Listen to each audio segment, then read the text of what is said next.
오늘은 아무리 친한 사이라도 목에 칼이 들어와도 말하면 안 되는 5가지에 대해 이야기해 보려고 합니다.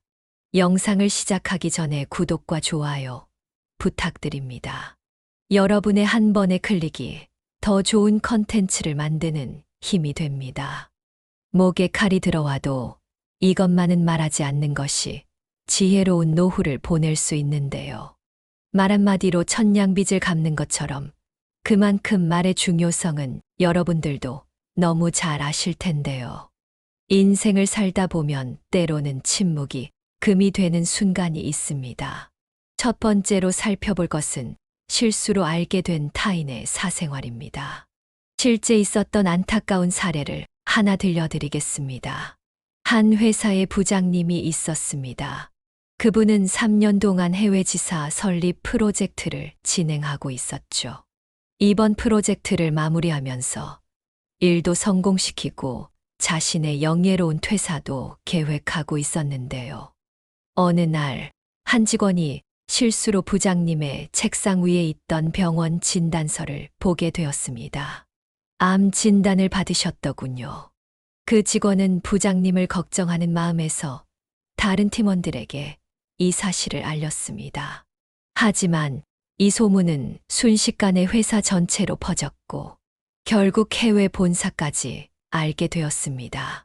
부장님은 본인이 적절한 시기에 회사와 협의하면서 치료 계획을 세우고 프로젝트도 마무리 지으려 했습니다. 하지만 소문이 퍼지면서 모든 계획이 물거품이 되었죠. 해외 본사에서는 장기 치료가 필요한 상황에서 해외 지사 설립을 맡길 수 없다며 프로젝트를 타 지역으로 이관했습니다. 부장님은 3년간 준비한 프로젝트를 놓치게 되었고 자신이 심혈을 기울여서 진행하던 모든 것을 내려놓을 수밖에 없었습니다. 더 큰 문제는 주변의 시선이었습니다. 동료들은 안쓰러운 눈빛으로 바라보았고 중요한 의사결정에서 제외되기 시작했습니다. 무리하지 마세요. 건강이 우선이죠라는 말들은 배려가 아닌 차별이 되어버렸습니다. 대학 졸업 후 28년 밤낮 없이 일하며 실력을 인정받았고 마침내 꿈에 그리던 해외지사 설립의 기회를 잡았습니다. 가족들과 떨어져 3년간 해외를 오가며 준비했던 프로젝트. 그 모든 것이 한순간에 무너져 버렸습니다. 내가 직접 이야기하고 싶었다. 내 방식대로 해결하고 싶었다. 왜 나의 선택권을 빼앗아갔을까? 부장님은 쓸쓸히 퇴사 후기를 남기셨습니다. 암 진단. 그것은 분명 큰 시련이었지만 부장님은 이렇게 갑작스럽게 모든 것을 포기하고 싶진 않았다고 합니다. 치료를 받으면서도 본인이 애정을 가지고 키워온 프로젝트만큼은 마무리 짓고 싶었다고. 평생 한 번 올까 말까 한 기회였는데 그 기회를 지키기 위해 얼마나 노력했는지. 누군가의 선의로 시작된 말 한마디가 한 사람의 꿈과 자존심을 완전히 앗아가 버린 것입니다. 누군가 내가 먼저 말하기 전에 다른 사람의 사생활을 먼저 말하게 되는 순간 우리는 그 어느 누군가의 소중한 기회를 빼앗아 가는 실수를 저지를 수 있습니다. 두 번째는 현재의 급여와 재산 상황입니다. 많은 분들이 친한 사이일수록 솔직해져야 한다고 생각합니다. 하지만 자신의 경제적 상황은 예외가 되어야 합니다. 실제 있었던 이야기를 들려드리겠습니다. 30년 지기 친구 셋이 있었습니다. 이들은 한 달에 한 번씩 만나 밥도 먹고 때론 한 잔씩 술잔을 기울이며 인생을 나누는 사이였죠. 어느 날 그 중 한 명이 부동산 투자로 벼락부자가 되었습니다. 그 친구는 사실 내세울 것 하나 없는 사람인데 물려받은 땅이 재개발에 들어가고 조금씩 투자했던 부동산이 한 방에 터지면서 갑자기 돈 방석에 앉게 되었죠. 자랑할 것 하나 없던 친구는 술 한 잔도 했겠다.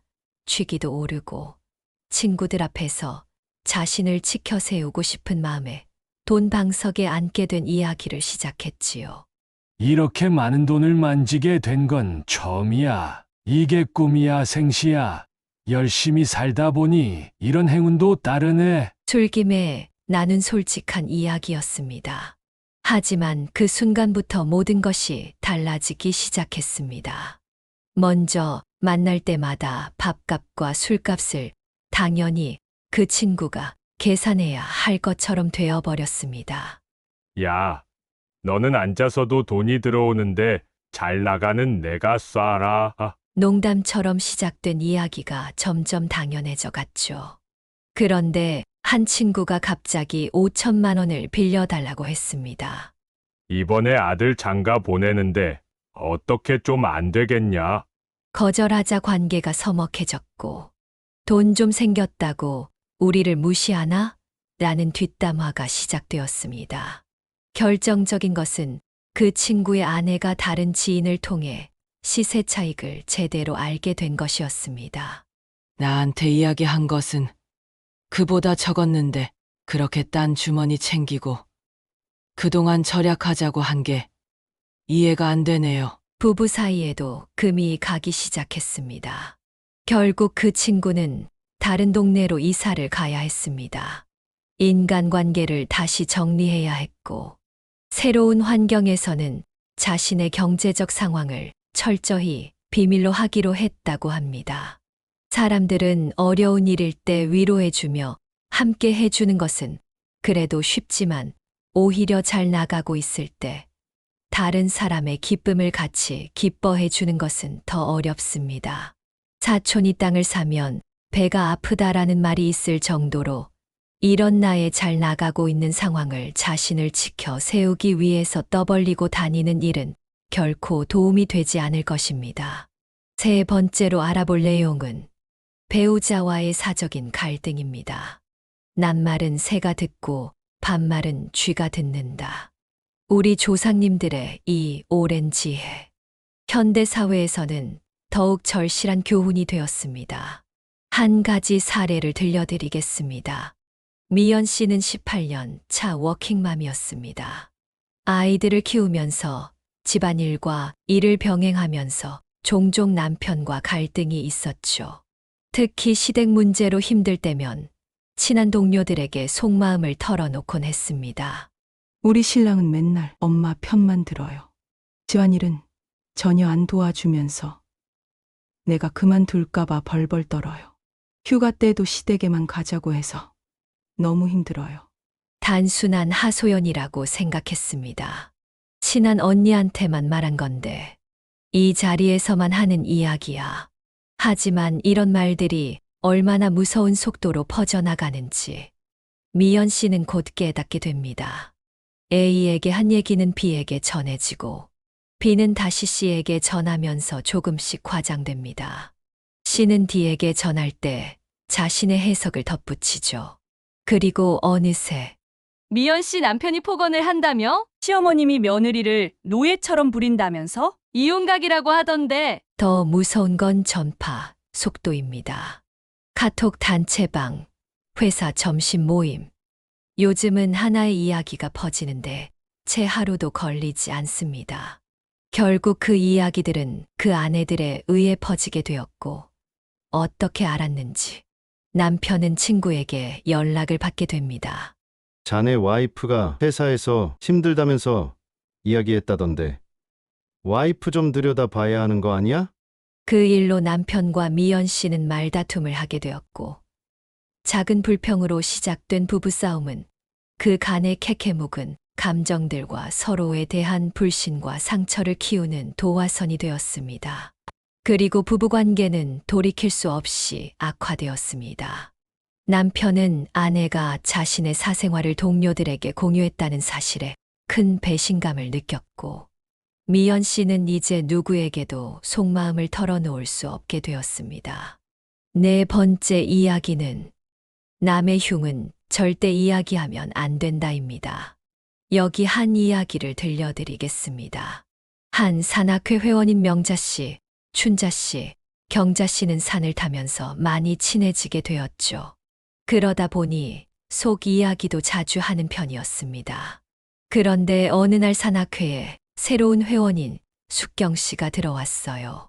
숙경 씨는 지각도 잦고 산악회에서 남한테 얻어만 먹고 커피 한 잔 살 줄 모르는 사람이었어요.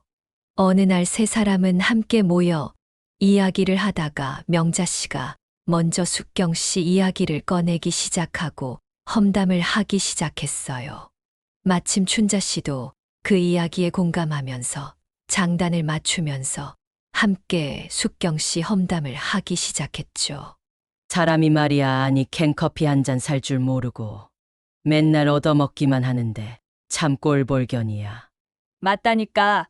나는 저번에도 전 부쳐와서 주고 그때 우리 먹은 도토리 묵도 사줬는데 물 한 잔이라도 베푸는 걸 본 적이 없다니까. 그렇게 만날 때마다 숙경 씨 험담을 하면서 속으로 명자 씨와 무척 잘 맞는다고 생각했고 일종의 깊은 동지애도 생기게 되었죠. 그런데 어느 날 산악회에서 숙경 씨가 계산이 제일 빠르더라면서 갑자기 회비를 관리하게 되었습니다. 그런데 어느 날 춘자 씨는 깜짝 놀랄 일을 목격하게 되었어요. 회계가 된 숙경 씨 주변에 명자 씨와 경자 씨가 즐겁게 이야기를 나누면서 어느샌가 더 친해져 있었죠. 그러면서 세 사람이 했던 험담을 숙경 씨에게 하고 있는 모습을 발견하게 되었어요. 어디까지 들은 건지 춘자 씨는 자신에게 유독 싸늘한 숙경 씨의 태도를 보고 그날부터 매우 불편한 사이가 되었어요. 그제서야 깨달았습니다. 명자 씨는 모든 사람과 다른 사람의 험담을 나누고 있었던 거죠. 그리고 그 험담은 마치 바이러스처럼 전체로 퍼져나가고 있었고 인생의 낙이었던 산악회 모임도 더 이상 나갈 수가 없게 되었어요. 5번째이자 마지막으로 살펴볼 것은 누군가와 비교하는 이야기입니다. 옆집 딸은 엄마한테 집을 사줬다는데 친구 남편이 이번에 성형수술도 시켜줬다는데 전 남편은 나한테 그렇게 안 했어요. 이런 비교의 말들이 얼마나 큰 상처가 되는지 한 가족의 이야기를 들려드리겠습니다. 주말 가족 모임에서의 일이었습니다. 26살 직장인 수진 씨는 여느 때처럼 친척들과 만났습니다. 어머, 재현이 어머니, 재현이가 이번에 로펌 취직했다며? 우리 수진이랑 동갑인데 벌써 변호사라니. 큰 이모의 한마디에 자리가 갑자기 조용해졌습니다.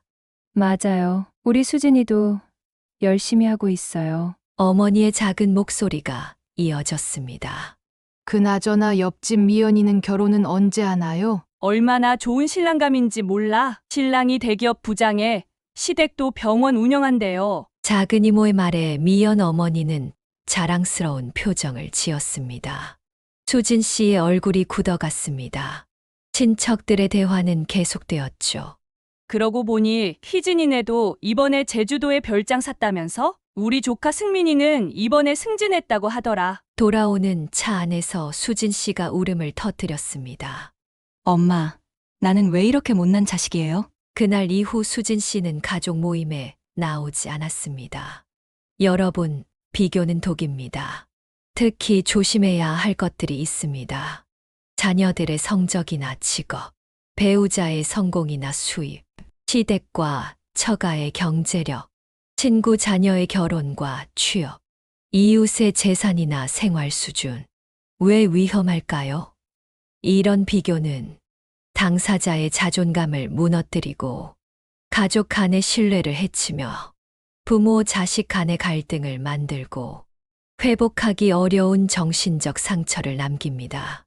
심각한 경우 우울증으로 이어질 수 있습니다. 인생은 마라톤입니다. 모두가 자신만의 속도와 경로가 있습니다. 남들과 비교하는 순간 우리는 행복할 수 있는 기회를 스스로 뺏게 됩니다. 누군가를 비교하고 싶은 순간이 온다면 잠시 멈추고 생각해 보세요. 그 한마디가 누군가의 인생을 완전히 망가뜨릴 수 있다는 것을. 때로는 침묵이 최고의 배려가 됩니다. 여러분, 오늘 이야기한 5가지 비밀. 이것들은 단순한 비밀이 아닌 여러분의 삶을 보호하는 방패가 될 것입니다. 현명한 사람은 말을 아낄 줄 압니다. 때로는 침묵이 가장 강력한 의사소통이 되기도 하죠. 여러분의 소중한 비밀은 여러분만의 것으로 간직하세요. 그것이 인생을 더욱 지혜롭게 살아가는 방법입니다. 이상으로 오늘의 이야기를 마치도록 하겠습니다. 여러분에게 도움이 되셨다면 구독과 좋아요 부탁드립니다. 여러분의 하루가 행복하시길 바랍니다. 감사합니다.